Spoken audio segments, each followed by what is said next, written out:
The first sound was so faint, I thought it was just the house settling. But then it came again, closer, deliberate, like someone dragging their fingertips across the walls in the dark. I tried to convince myself I was imagining it until the air grew colder, and the shadows stretched unnaturally long across my room. That's when I noticed something impossible. My reflection in the mirror wasn't moving with me anymore. And worse, it was smiling. The house sat at the edge of town, where the forest pressed in too closely and the streetlights seemed reluctant to shine. For most people, it was just another aging property, forgotten behind overgrown hedges. For Anna, it was a chance at solitude. After years of living in the city, always surrounded by noise, faces, and the restless pulse of traffic, she told herself this place would be different. Quiet. A space to breathe. Her days followed a careful rhythm, mornings filled with coffee and writing at the old desk by the window, afternoons spent repairing squeaky hinges or brushing dust from neglected corners. At first, she felt almost at peace. The silence was heavy, but manageable. She could convince herself it was the kind of silence people searched for when they left everything behind. But silence can shift. It can become a weight. Some evenings, as the wind rattled against warped shutters, she would notice it, the absence of familiar sounds. No crickets. No distant hum of cars. Just the oppressive stillness of a house too long forgotten. On those nights, she found herself listening harder than she wanted to, her own breathing amplified, footsteps echoing longer than they should have in empty rooms. The neighbors had warned her, in passing, with a tone that was more polite than sincere. They said people didn't stay long. That the house had history. They never explained what that meant, and she never asked. Still, there were small things she couldn't ignore. A patch of floorboards that seemed darker than the rest, no matter how much she scrubbed. Doors that resisted being shut, as if something on the other side was pressing back. And once, while unpacking, she discovered a drawer in the desk she hadn't noticed before, its handle hidden beneath a layer of warped wood. Inside was a single scrap of paper, brittle with age, marked with nothing but a date she didn't recognize. She tried to dismiss it. Tried to cling to her routine. But deep down, Anna felt it, the house wasn't empty. Not really. The first week in the house passed quietly enough, though Anna never grew used to the silence. At night, she sometimes pressed a pillow over her ears, only to realize she wasn't blocking anything out. There was simply nothing to hear. No owls in the trees. No scurrying mice in the walls. Just stillness, heavy and unnatural. But by the second week, the silence began to fracture. It started with faint sounds, barely noticeable, almost dismissible. A slow creak in the hallway after midnight, like someone stepping onto the loose board just outside her bedroom door. A whisper of movement in the kitchen, though no window was open, no draft to stir the curtains.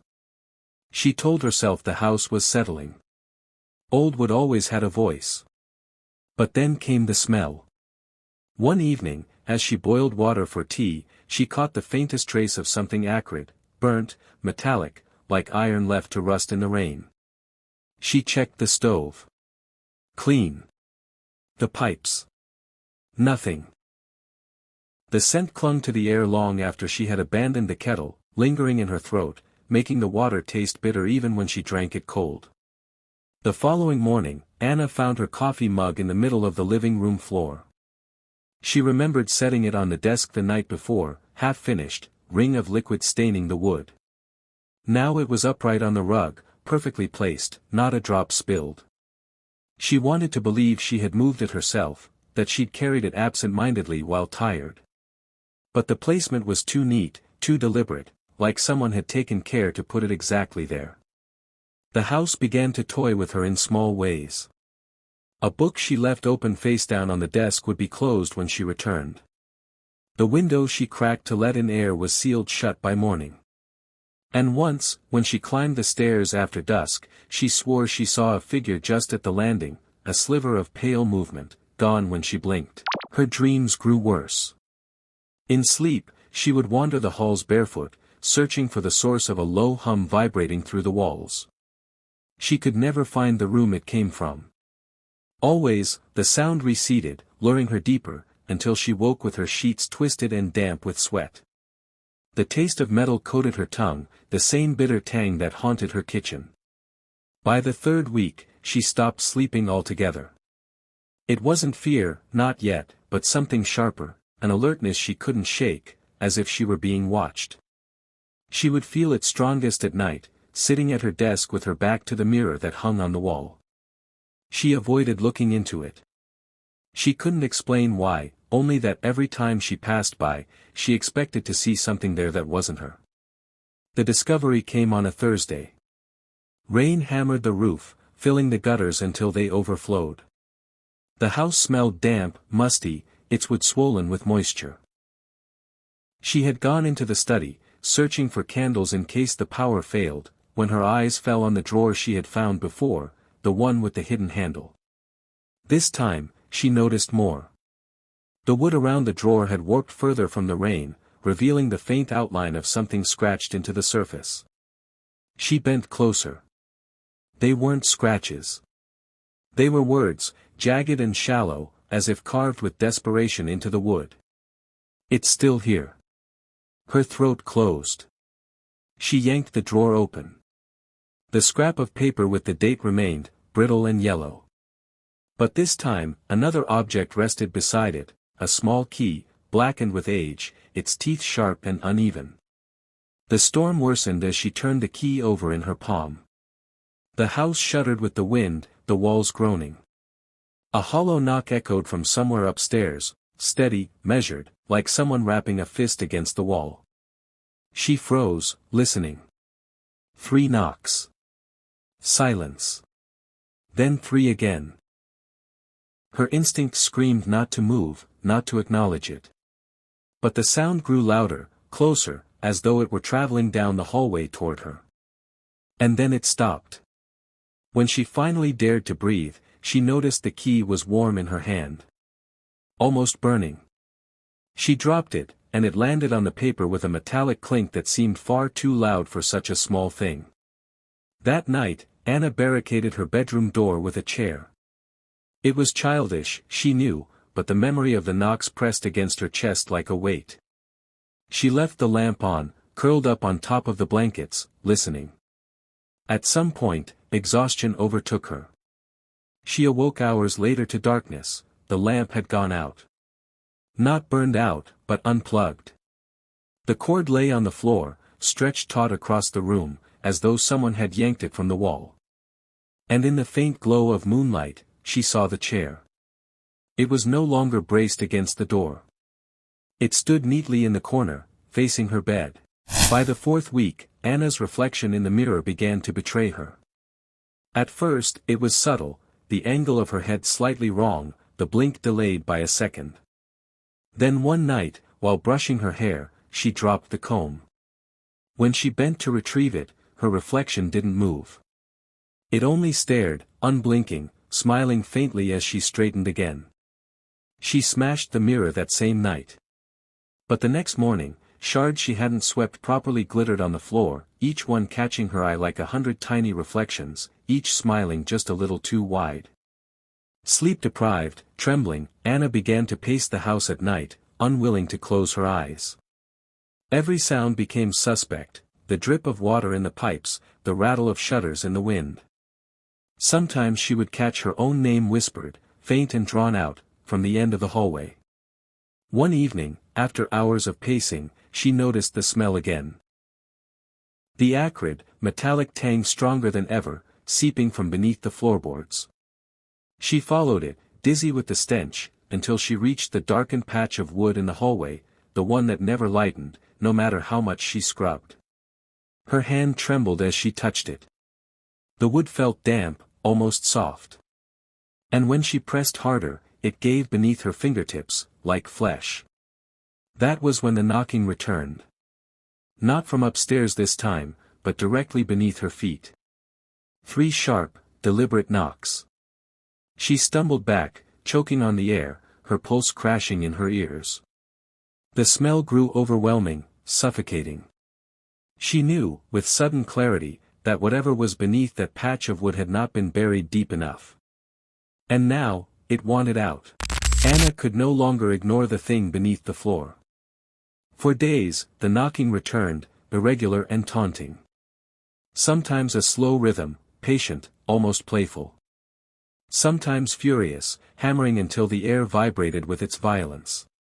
Each time, she froze, heart pounding, as though the sound were inside her chest rather than beneath her feet. The smell of rust and damp earth had spread through the house, clinging to her clothes, soaking into her skin. She stopped eating. Her hands shook constantly. In the mirror shards, her reflection lingered longer than she did, its grin sharpening each night until she could no longer look at the floor without feeling watched. By the 5th week, the pressure became unbearable. She couldn't walk past the blackened patch of wood without feeling it swell and soften beneath her shoes. It pulsed faintly, as though something alive pressed against it from the other side. On a night when rain lashed the windows and thunder rolled through the forest, she gave in. She told herself she would dig it up, whatever it was. Tear out the floor and drag the rotting pipes, the vermin, the nightmare into the open light. Only then, she believed, would it stop. She armed herself with a hammer and a chisel from the shed. Her hands ached around the tools, slick with sweat though the air was cold. Kneeling on the warped boards, she pressed the chisel into the seam. The wood resisted at first, groaning as though in protest. Then, with a sickening crack, the plank split. The smell rushed up, choking and wet. It wasn't just rust. It was rotten. Anna gagged, covering her nose with her sleeve. She widened the gap, prying the boards loose, one by one. The space beneath yawned open, black, damp, impossible to measure in the faint light of her lamp. She leaned closer, trying to see. That was when the knocking began again. But this time, it wasn't beneath her. It was inside the walls. The hammer clattered from her grip as she spun toward the sound. A series of raps echoed along the hallway, racing toward her, faster and faster, until it felt like the house itself was alive, pounding its fists from every angle. The lamp flickered, shadows twitching. She staggered back, nearly toppling into the hole she'd torn in the floor. Then the sound stopped. Silence. Her pulse thundered in her ears. She forced herself to look down again into the gap. Something moved. Not a shadow. Not a trick of light. But a pale shape, shifting slowly in the dark. She stumbled back, her heel striking glass, a mirror shard she hadn't noticed on the floor. It cut her skin, but she hardly felt it, because the shard reflected not her face but something else rising from the hole. Fingers. Thin, gray fingers, slick with soil, curling over the jagged edge of the wood. Her scream tore from her throat as she scrambled backward. The lamp sputtered violently, casting the hallway in jagged bursts of light and dark. She could hear it climbing, slow, deliberate, the sound of nails dragging against the wood. When the hand pulled free, the rest followed. A figure emerged, impossibly tall, its frame distorted, joints bending wrong. Its skin looked stretched thin over bone, glistening with mud and something darker that dripped onto the boards. Where its face should have been, there was only a smooth surface, blank and wet, as though it had been carved away. But it wasn't faceless. As Anna's lamp flared one last time, she saw impressions ripple across the smooth skin. Features trying to form, eyes sinking open, a mouth twitching into existence. And she recognized them. They were hers. Her own eyes. Her own mouth. Her smile, pulled too wide. The lamp died, plunging her into blackness. She couldn't move. Every nerve screamed to run, but her body betrayed her, frozen in place as the thing dragged itself fully from the gap. She heard it, each breath rasping wetly, each step cracking the floor. She smelled it, decay mixed with iron, thick and nauseating. And then she felt it. Cold fingers brushed her wrist. Her paralysis shattered. She tore free, racing down the hallway, her breath ragged, feet slipping on the warped boards. Behind her, the thing followed, not fast, but steady, relentless. It didn't need to hurry. It knew the house, every turn, every shadow. She threw herself into the study, slamming the door shut, pressing her back against it. Her chest heaved, vision swimming. The key, the blackened key, still lay on the desk where she had left it. Without thinking, she snatched it up, gripping it so tightly the teeth bit into her palm. The door rattled. Slowly at first, then harder. The wood bowed inward, hinges shrieking. She stumbled back, clutching the key, and realized with a sudden, bone-deep certainty what it unlocked. Not a drawer. Not a chest. But the house itself. The door burst open. The figure loomed, filling the frame, its stolen features stretched in a grotesque echo of her face. She raised the key as if it were a weapon, though it was nothing but metal and rust. And then it spoke. Not with a voice, but with her own. The sound tore through the room, her voice, layered and wrong, words spilling from a mouth that shouldn't exist. You opened the door. The walls shuddered. The floor split wider beneath her, yawning into blackness. From the depths rose more hands, more pale shapes dragging themselves upward, each with faces half-formed, each reaching toward her with the same impossible smile. She stumbled backward until the wall caught her. There was nowhere left to run. The air grew heavy, pressing down until her knees buckled. All around, the mirrors she had shattered seemed to hum, the shards trembling on the floor. In their jagged reflections, she saw herself multiplied 100-fold, each version smiling back, each one stepping closer from the other side of the glass. The figure reached for her. Cold fingers pressed against her cheek, guiding her face upward, forcing her to meet its gaze, or the hollow impression where eyes had finally bloomed. Her own eyes. And in that moment, Anna understood. The house hadn't been waiting for her. It had been shaping her. Wearing her down. Hollowing her out. So it could wear her. Her last thought, as the blank mouth stretched wide and swallowed her scream, was not of escape, but of the neighbors who had warned her with polite smiles. Smiles that now seemed too familiar. Because maybe they hadn't been neighbors at all. Maybe they were faces the house had already taken. The house fell quiet after that night. No screams leaked through the shutters. No rattling doors, no hammering fists in the walls. From the outside, it looked exactly as it always had, an old, weary home swallowed by trees and silence. A passerby might have thought it abandoned, as so many already did. But inside, the air changed. The blackened gap in the hallway floor was gone, sealed as though it had never existed. The boards lay smooth, unbroken. The smell of iron and rot had faded. The shards of mirror that once littered the floors were swept away, their jagged hum silenced. The house stood still, orderly. Patient. And Anna was gone. At least, the Anna who had entered 5 weeks earlier. The woman who once carried her mug carefully to her desk, who pressed her ear against the silence, hoping to find peace, she had been hollowed out. What remained looked the same at a glance. Her neighbors saw her tending the yard one morning, brushing leaves from the front step. They even waved, relieved she had weathered the storm that had rattled the town. But she did not wave back. She smiled instead.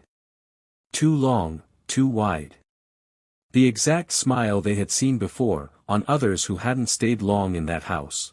Her days resumed a rhythm, eerily similar to the old one, coffee poured into the same chipped mug, papers arranged neatly on the same desk, a lamp burning into the late hours. Yet the routine was only an imitation. The eyes behind the motions were watchful, empty, as though waiting for someone to notice. At night, the house's silence deepened. A silence not of absence, but of listening. Anyone walking past might feel it, the pull to stop, to glance toward the windows where a shape sometimes lingered just behind the curtain. And if they lingered too long, they might catch it, a reflection that didn't move in sync, a pale smile pressed too close to the glass. Those who entered rarely stayed past dusk. A handyman sent to fix the roof left mid-job, claiming the house watched him work. A delivery driver swore the woman at the door was not the same woman who signed for the package. Her handwriting was precise, perfect, but somehow wrong. Like a copy made by someone who had never held a pen before. Word spread, as it always had. Families warned their children not to walk near the property. Teenagers dared one another to peek inside, never lasting more than a few minutes. The same stories repeated, always ending with that smile. You've stayed with me this long, but tell me, are you sure you're still alone where you sit? Look over your shoulder, just once, and make sure nothing is watching too closely. If you want more tales like this, whispered from the dark corners we pretend not to see, you already know what to do. Like this video, share it with the ones you want to haunt, and subscribe, so you never miss the next story waiting to crawl out from the shadows. Because the house is patient. And next time, it might not be Anna it chooses.